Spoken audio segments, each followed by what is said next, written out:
तो आज जो हमारा टॉपिक है, पिछले टॉपिक में हम लोगों ने ये पढ़ रखा है। जो लोग आज नए हैं वो लोग इसको देखते रहें। पीछे सदिश क्या है, अदिश क्या है, ये पहले लेक्चर में हमने बताया है। ठीक है ना। जो लोग वीडियो को पहली बार देख रहे हैं उसको सब्सक्राइब ज़रूर कर लें, ताकि जो लगातार लेक्चर आ रहा है आपका वो मिलता रहे। और बेल आइकन उसमें दबा देना, जिससे क्या होगा, नोटिफिकेशन मिलता रहेगा। नहीं तो जो जा रहा है पता लगे तुम्हें पता ही नहीं लग रहा है कि कोई नया चीज़ आया है। तो सदिशों का निरूपण है ना, रिप्रेजेंटेशन ऑफ वेक्टर। सदिश का निरूपण कहो या सदिशों का निरूपण कहो, कोई भी है ना। सदिश का निरूपण कहो या सदिशों का निरूपण। तो देखो वेक्टर क्या होती है। वेक्टर यानी कि वेक्टर का मतलब क्या होता है, सदिश। ठीक है ना। अंग्रेजी में वेक्टर VECTOR, और उस वेक्टर को हिंदी में भी वेक्टर ही लिख देते हैं। ठीक। सदिश क्या है, इसमें दो चीज़ें होती हैं। क्या क्या, परिमाण प्लस दिशा। अब इसको हमें दो तरीके से निरूपित करना है। कई तरीके से, दो तरीके से। तो वेक्टर का निरूपण हमारा पहला होगा वेक्टर का प्रतीकात्मक निरूपण। कैसा निरूपण,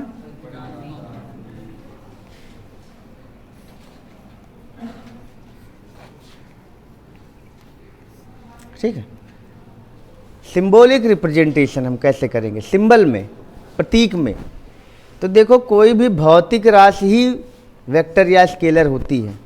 भौतिक राशि का मतलब जैसे कार्य है, ऊर्जा है, शक्ति है, संवेग है, द्रव्यमान है ना, वेग है, विस्थापन है, बल है। ठीक। ये सारी राशियां हैं, लेकिन उनमें कुछ क्या है, सदिश, और कुछ क्या है, अदिश। तो उनको प्रतीक से कैसे दिखाओगे वेक्टरों को। तो वेक्टर का जो प्रतीक है वो क्या होगा, यहाँ पर देखना है। तो वेक्टर के प्रतीक में हम लोग क्या करेंगे, देखो अब जैसे कोई वेक्टर ले लो ना। वेक्टर कोई राशि बताओ, वेग और बल, वेग ना। चलो वेग है, इस वेग को हम किससे दिखाते हैं, बी से ना। लेकिन केवल भी लिखोगे तो ये चाल भी हो सकता है। तो इस अक्षर के ऊपर हम क्या लगा देते हैं, एक एरो लगा देते हैं, और इसी एरो को हम पढ़ेंगे वेक्टर। क्या पढ़ेंगे, वेक्टर भी। क्या पढ़ेंगे, बी वेक्टर नहीं, वेक्टर। ठीक है ना। अच्छा, इसी को हारेन की किताबों में या इंटरनेशनल किताबों में या NCERT में एरो लगा के नहीं लिखा गया। वहां भी प्रतीक है। पूरी NCERT में कहीं भी तुमने एरो नहीं पाओगे, ना तो 11th की, ना तो 12th। वहां क्या है, वहां इसी बी को थोड़ा से गाढ़े में लिखा है, डार्क में, ज्यादा काले में, डार्क में लिखा है। तो अगर ये डार्क में लिखा हो तब भी जान लो कि ये वही है। हाँ, ये भी वेक्टर नहीं है, पढ़ोगे इसको भी वेक्टर नहीं, इसको भी क्या पढ़ोगे, वेक्टर। ठीक, बाद में आइएगा। तो ये वेक्टर बी है। ठीक, क्या है ये, दोनों ऐसी चीज। अब इनमें दो चीजें हैं, परिमाण और दिशा। क्या है, परिमाण व दिशा। तो वेक्टर बी है तो इसमें दो चीजें हैं, क्या क्या, दोनों। अब इसमें परिमाण को कौन दिखा रहा है, तो इसका जो परिमाण है वो केवल बी है। केवल क्या है, बी। इसका परिमाण क्या है, बी। या इसको हम लिखेंगे मॉड ऑफ वेक्टर बी। ये दो लाइन क्या कहलाती है? Mod of. तो वेक्टर v के परिमाण को हम या तो केवल v लिखते हैं और या मॉड ऑफ।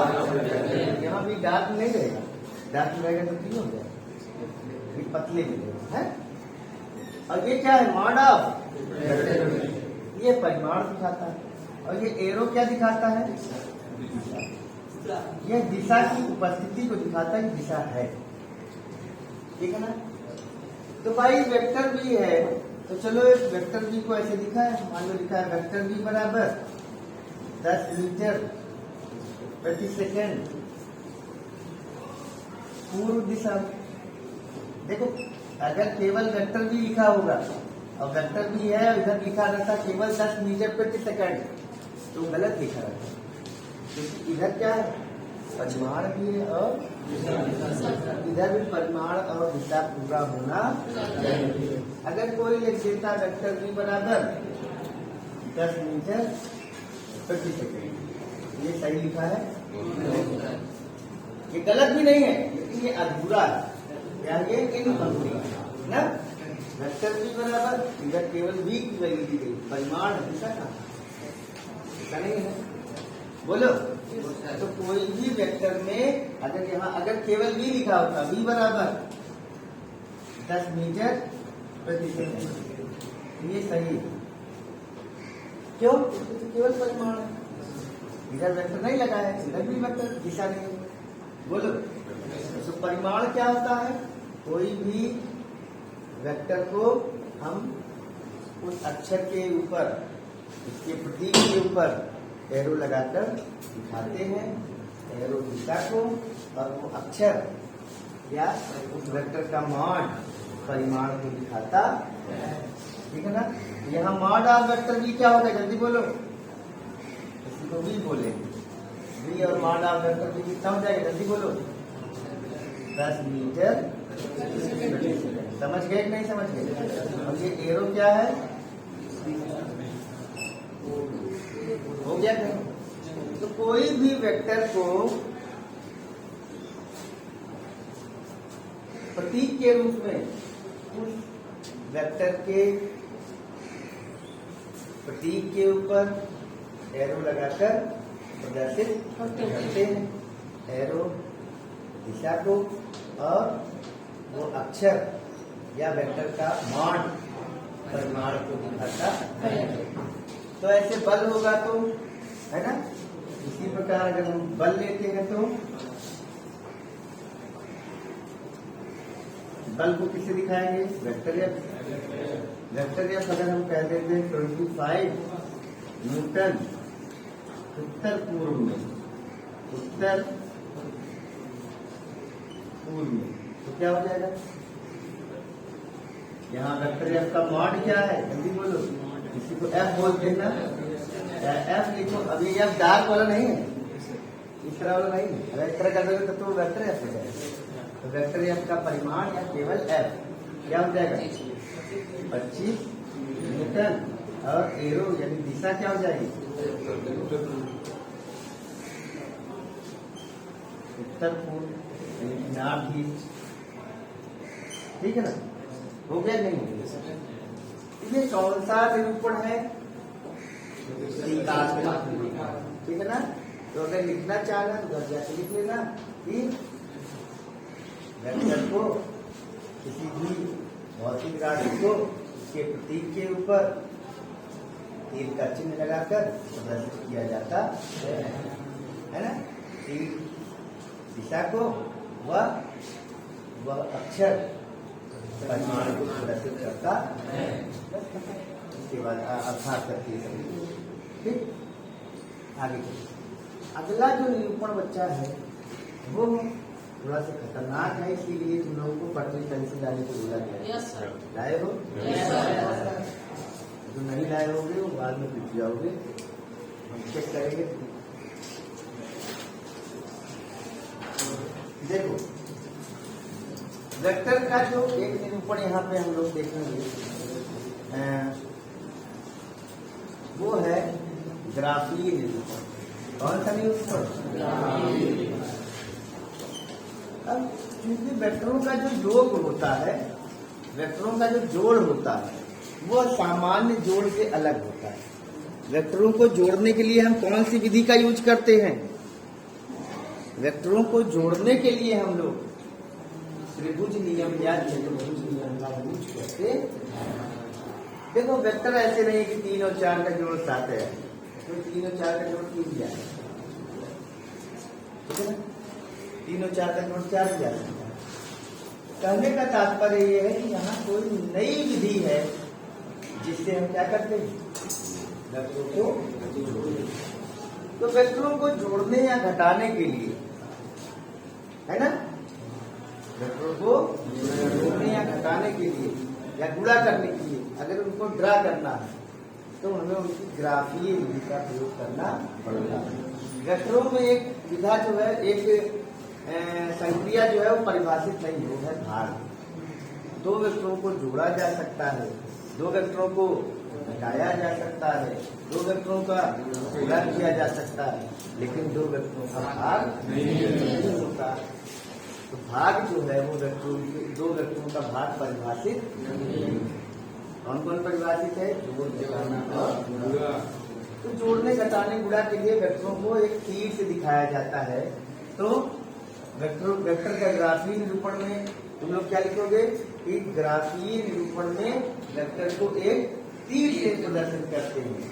तीर की लंबाई, परिमाण को और तीर का जो शीर्ष है वह वेक्टर की दिशा को या भौतिक राशि की दिशा को प्रदर्शित करता है। जैसे चल, अगर वेक्टर एफ क्या है, हम कह रहे हैं 20 न्यूटन, कहां पर? चलो पूर्व में, तो बताओ सही लिखा है नहीं? परिमाण, दिशा, परिमाण और सही लिखा है। लेकिन अगर वेक्टर या 20 न्यूटन पूर्व है और वेक्टर कोई और एफ है, तो वेक्टर F2 है, वो 50 न्यूटन उत्तर है, इन दोनों को जोड़ना है, तो इनको ऐसे नहीं जोड़ा जाता 50, 20, 70 हो गया, ऐसे नहीं जोड़ता। तो वेक्टरों को जोड़ने, घटाने या गुणा करने के लिए क्या करते हैं, एक एरो से दिखाते हैं। वो एरो, ये तो प्रतीक वाला एरो है। अब ये बड़ी एरो दिखाओगे। अब ग्राफ का मतलब ये नहीं ग्राफ पेपर लोगे तभी ग्राफ ये निरूपण है। ग्राफ का मतलब होता है कि हम कोई मापन से कोई चीज मान कर, इसमें हम पैमाना मान लेते हैं ना। ग्राफ खींचने के लिए क्या करते हैं, कोई पैमाना मान लेते हैं, स्केलिंग कर लेते हैं। तो यहाँ पर 20 न्यूटन पूर्व में है, तो किसी भी वेक्टर का ग्राफीय निरूपण में वेक्टर को लंबाई से दिखाते हैं, एक तीर द्वारा प्रदर्शित करते हैं। इसके द्वारा ऐसे तीर से दिखाएंगे और तीर की लंबाई क्या हो जाएगी, तीर की। अब वहां देखो अक्षर परिमाण दिखाता था, यहाँ तीर की लंबाई जो होगी वो क्या होगी, परिमाण होगा, यानी मात्रक और आंतरिक मान दोनों मिलाकर। और तीर का शीर्ष जो होगा वो क्या होगा,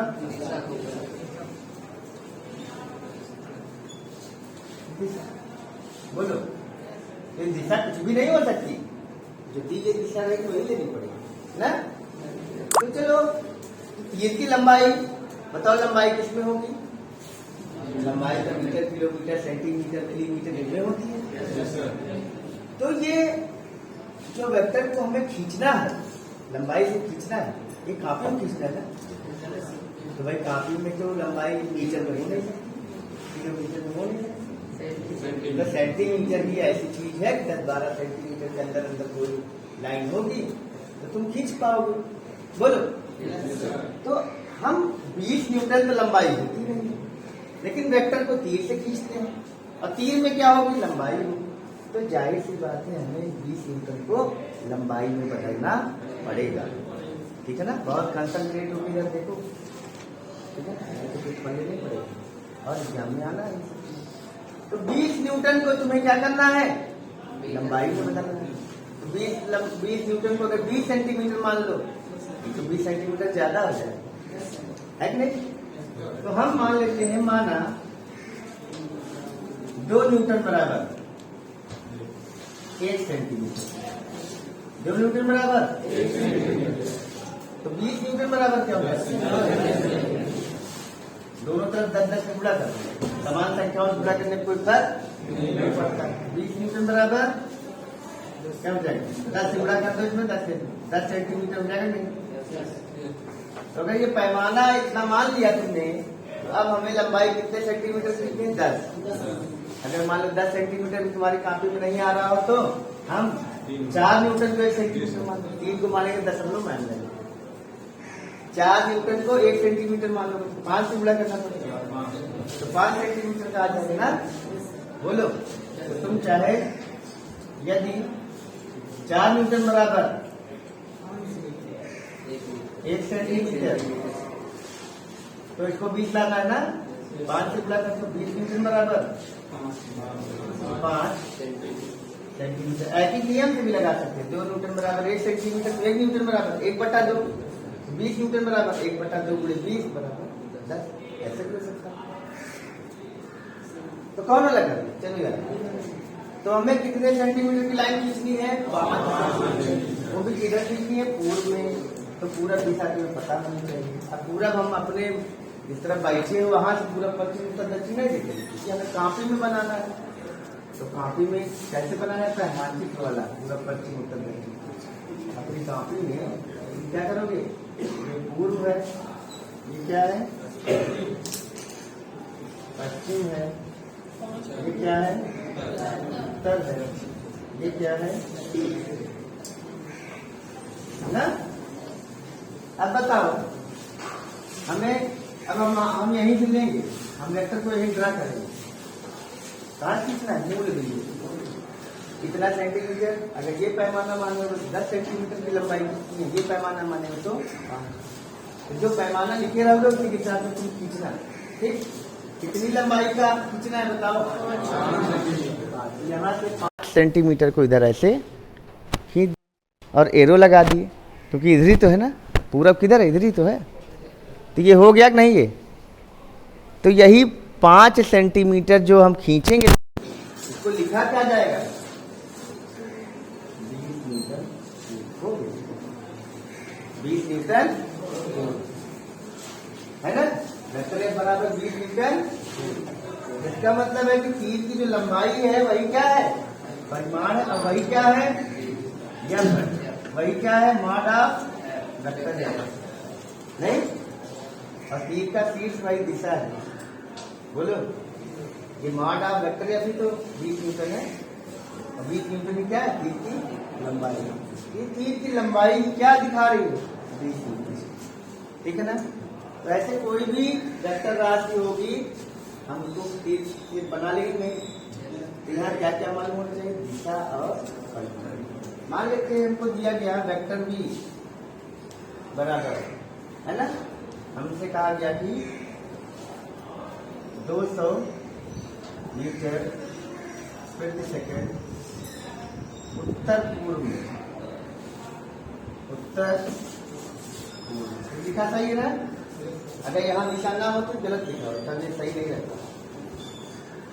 तो 200 मीटर है, क्या मानो कि ठीक ठाक है ना। माना 40 मीटर पर सेकंड बना लेना, 40 मीटर या 50 से मान लो, 50 मान लो, 50 मीटर पर सेकंड बराबर 1 सेंटीमीटर। इससे गुणा कर दो दोनों तरफ 4, ये 200 बन जाएगा 4। तो 200 मीटर प्रति सेकंड बराबर क्या होता है? 4 सेंटीमीटर। अब उत्तर पूर्व क्या होगा? देखो ध्यान दो, ये क्या है? पूर्व, ये पश्चिम, ये उत्तर और ये उत्तर पूर्व का मतलब जानते हैं क्या है? उत्तर और पूर्व के बीचों बीच के 45 डिग्री पर। कितने डिग्री पर?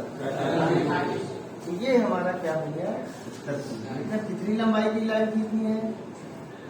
4 सेंटीमीटर। तुम लोग 25 खींचना, हमारा मत ना आपको देखना क्या होगा, इस पर कुछ और जाएगा ना, तो हम खाली बना के बता देंगे कि भूल जाएगा। यहाँ हमने मान रखना है, चलो 40 सेंटीमीटर। उत्तर पूर्व के बीचों बीच 45 डिग्री पर हमारा क्या होता है उत्तर पूर्व, उत्तर और पश्चिम के बीचों बीच 45 डिग्री पर क्या हो जाएगा भाई, पूरा 90 होता है, इसका आधे पे ही जाएगा। तो इसके आधे पर उत्तर पश्चिम, पश्चिम और दक्षिण के बीचों बीच दक्षिण पश्चिम। इसमें पहला नाम ऊर्ध्वाधर वाला लिया जाता है, कभी पश्चिम दक्षिण नहीं बोला जाता। क्या बोला जाता है दक्षिण पश्चिम। ये वाला बीचों बीच दक्षिण पूर्व है ना, पूरा दक्षिण नहीं बोला जाता। अभी ध्यान दिए, उत्तर पूर्व, उत्तर पश्चिम है ना, दक्षिण पूर्व, दक्षिण पश्चिम, ऐसे बोला जाता है ना। ऊर्ध्वाधर वाली दिशा पहले ही ली जाती। तो कितने लोग इसको ड्रा करना सीख गए? सभी लोग बना लोगे? कोई दम नहीं ना। तो अब दो वृत्तों का जोड़ भी हम लोग त्रिभुज नियम से देखेंगे, ठीक है ना। तो ये क्लियर हो गया। अब वृत्तों के योग का त्रिभुज नियम, तो चलो सभी लोग ड्रा कर दो एक चीज, है ना, इसको बनाओ तुम लोग।